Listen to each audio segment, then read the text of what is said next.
Lecture number 1.5 B. कुछ numericals देखते हैं हम लोग based on the principle on homogeneity. हमको एक रिलेशनशिप दिया गया है और बोला गया है कि प्रूफ कीजिए कि ये जो फॉर्मूला है velocity is equal to under root of 2gm/r ये सही है या नहीं है। तो हमको डायमेंशनली इसको प्रूफ करना पड़ेगा। जैसे कि हम पीछे क्वेश्चन सोल्व कर रहे थे उसी हिसाब से इसको सोल्व करेंगे। तो पहले हम लोग जो जो डायमेंशनल फार्मूले हमारे पास में वो हम लोग लिख लेते हैं। तो हम लोग ये जानते हैं कि जो वेलोसिटी होती है उसका डायमेंशनल फार्मूला होता है m0 L t - 1।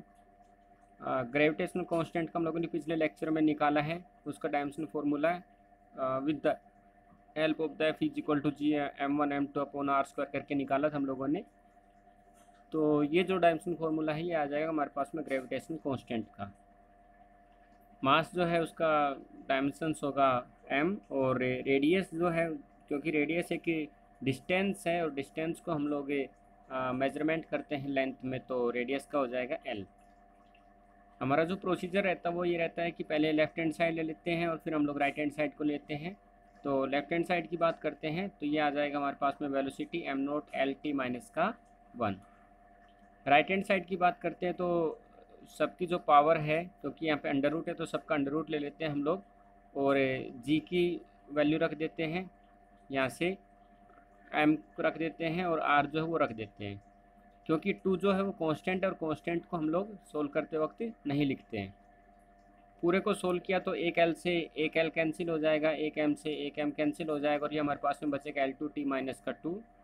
इसका अंडर रूट निकालेंगे तो हमारे पास में बच जाएगा L t - 1। तो यहाँ से लेफ्ट हैंड साइड हमारे पास में ये थी और राइट हैंड साइड हम लोगों को ये मिलती है। That means left hand side जो है वो इक्वल टू आगे किसके, राइट हैंड साइड के। So dimensionally they are equal, so it is a correct formula.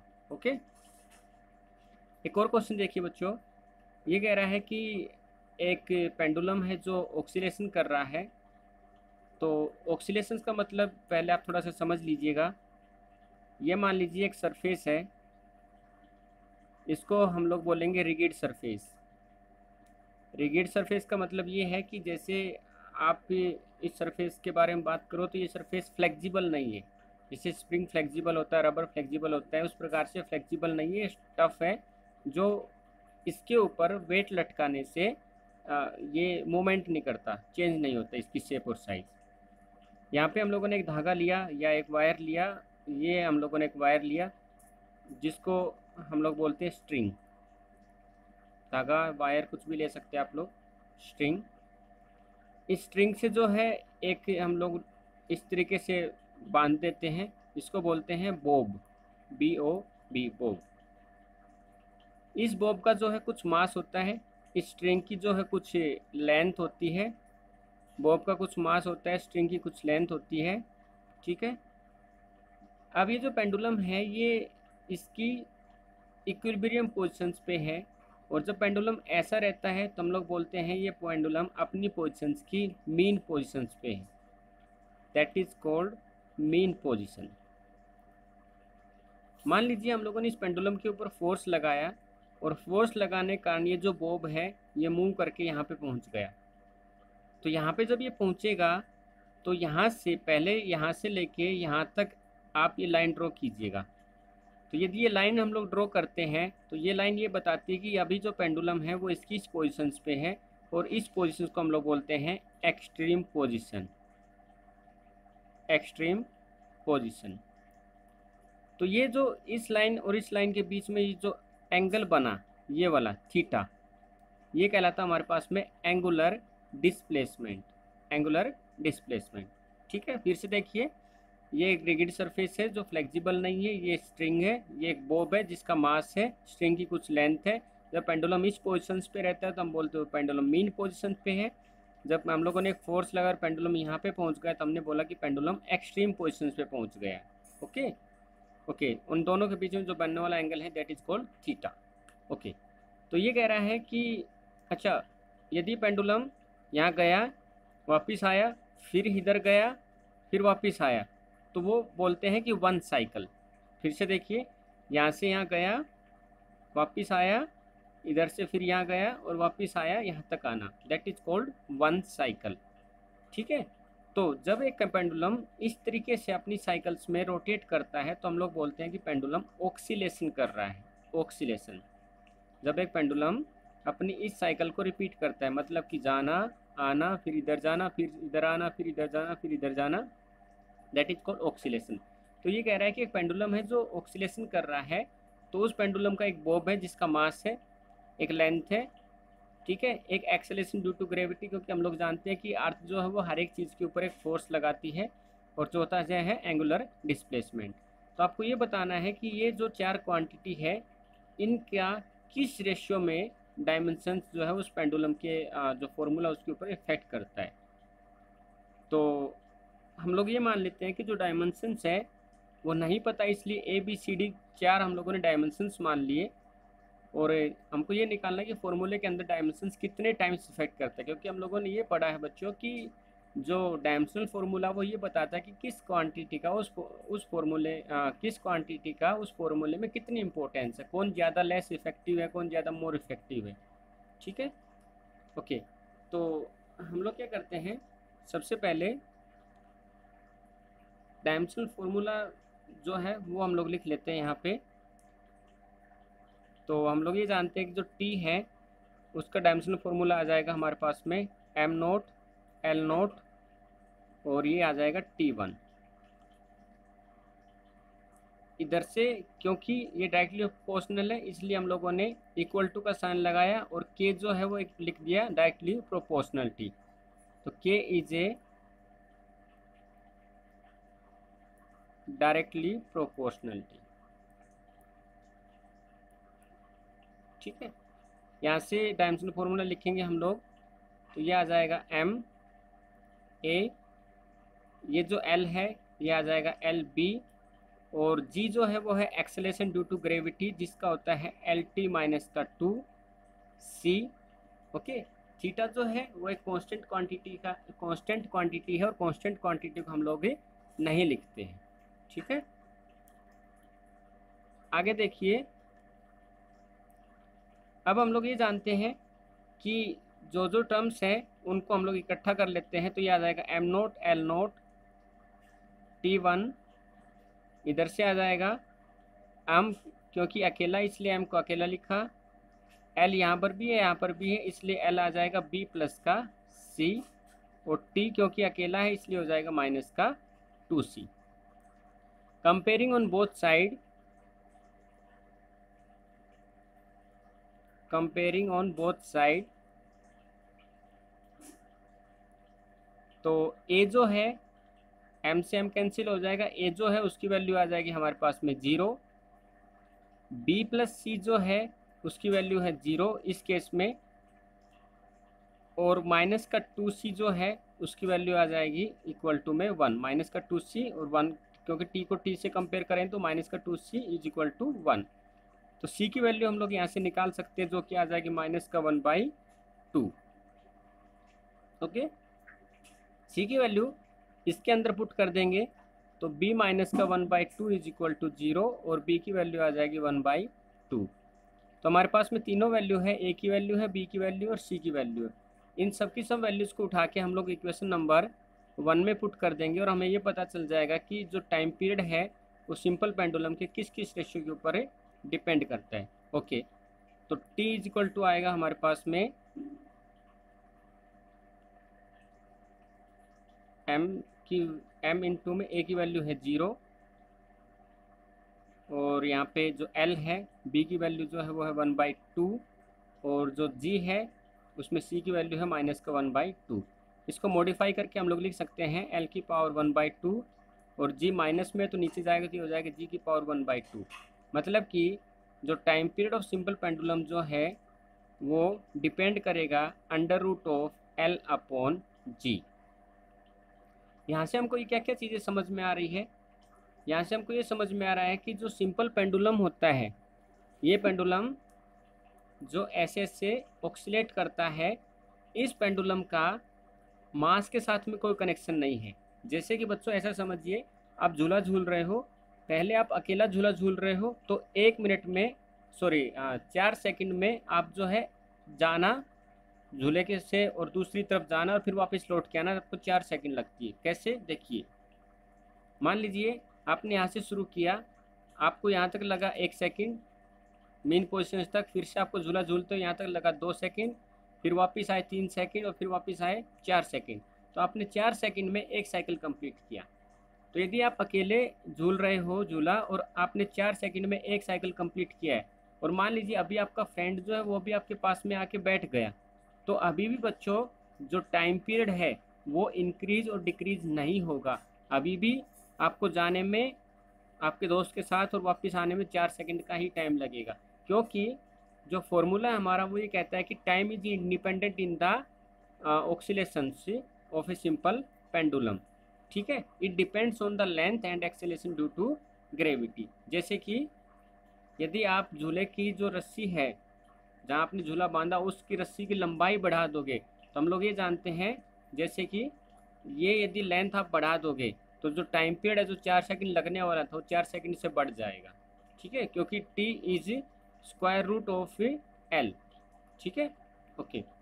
तो here what we can conclude that the time period of simple pendulum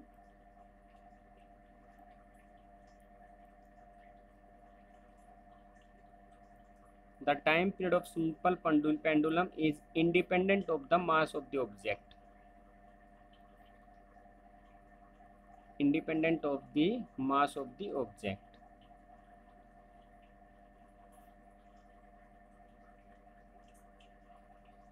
okay, एक और देखिए, एक और क्वेश्चन देखते हैं हम लोग। आपको दिया गया है given that the time period of oscillation of a gas bubble from an explosion under water depends on pressure, density and total energy, find dimensionally for t। Time period आपको निकालना। ये कह रहा है कि एक बबल जो है वो पानी के अंदर है और पानी के अंदर है तो वो ऑक्सीलेशन कर रहा है, मतलब कि ऊपर और नीचे जा रहा है पानी के अंदर। फिर से ये मान लीजिए एक टैंक है, टैंक के अंदर वाटर भरा हुआ है और इसके अंदर एक बबल है, जो बबल जो है इस तरीके से ऊपर नीचे जा रहा है। ठीक है, that means bubble is doing the ऑक्सीलेशंस।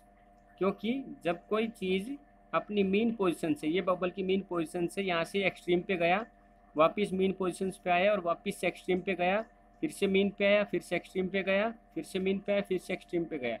जब कोई चीज़ अपनी मीन पोजीशन से एक्सट्रीम पोजीशंस पे जाती है, फिर से मीन पोजीशंस पे वापस आती है और फिर से एक्सट्रीम पोजीशंस पे जाती है, तो हम लोग बोलते हैं कि वो ऑक्सीलेशन कर रहा है। तो यहाँ पे बबल जो है वो ऑक्सीलेशन कर रहा है, और बबल का जो ऑक्सीलेशन वो किस किस के ऊपर डिपेंड करता है, तो पहला है प्रेशर, दूसरा डेंसिटी ऑफ वाटर और तीसरा है टोटल एनर्जी। क्योंकि हम लोग ये जानते हैं जब कोई चीज़ जैसे कि पेंडुलम यहाँ से यहाँ जाता है तो ये लेवल ऑफ सरफेस है, तो यहाँ से लेके जब पेंडुलम इतनी हाइट पे जाता है तो उसके पास में एक पोटेंशियल एनर्जी आ जाती है। उसी प्रकार से एक बबल जो है अपनी मेन पोजीशन से एक्सट्रीम पोजीशंस पर जाएगा तो उसके पास में एक पोटेंशियल एनर्जी आ जाएगी। जब ये पेंडुलम इस पोटेंशियल एनर्जी को वापस से इधर आएगा तो ये स्पीड के साथ में आएगा, और जब इस पॉइंट पे आएगा तो वो उसके पास काइनेटिक एनर्जी होगी, तो वो पोटेंशियल एनर्जी को कन्वर्ट करेगा किस में, काइनेटिक एनर्जी में। उसी प्रकार से जब ये बबल मेन पोजीशन से एक्सट्रीम पोजीशन पे जाएगा तो इसके पास पोटेंशियल एनर्जी आ जाएगी, और जब ये फिर से एक्सट्रीम पोजीशन से मेन पोजीशंस की तरफ आएगा तो इसके पास में काइनेटिक एनर्जी होगी। वही काइनेटिक एनर्जी कहाँ से आई होगी, उसकी पोटेंशियल एनर्जी से आई होगी। इसलिए हमने बोला कि उसके पास में टोटल एनर्जी कितनी होगी। ठीक है, ओके। तो हम लोग सोल्व करते हैं इसको। टाइम पीरियड जो है वो डिपेंड करता है किस किस के ऊपर, प्रेशर के ऊपर, डेंसिटी के ऊपर और टोटल एनर्जी के ऊपर। This is the equation number first. क्योंकि डायरेक्टली प्रोपोर्शनल है इसलिए इसका साइन यहाँ से हटा देते हैं और ये लिख देते हैं के P A D B E C, और यहाँ पे जो के है वो हमारे पास में प्रोपोर्शनलिटी कांस्टेंट है। तो वेयर के इज ए प्रोपोर्शनलिटी कांस्टेंट।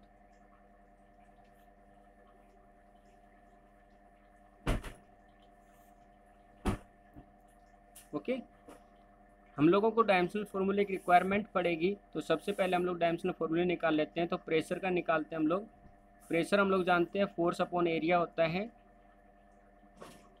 और फोर्स जो होता है वो होता है हमारे पास mass into acceleration upon area. तो फोर्स का फॉर्मूला हम लोग जानते हैं एम एल टी माइनस का 2 अपॉन L2। सोल्व करेंगे तो एक एल से एक एल कैंसिल हो जाएगा और ये हमारे पास में आ जाएगा एम एल माइनस का 1 टी माइनस का 2। सिमिलरली डेंसिटी के लिए देखिए, डेंसिटी होती है मास पर यूनिट वॉल्यूम।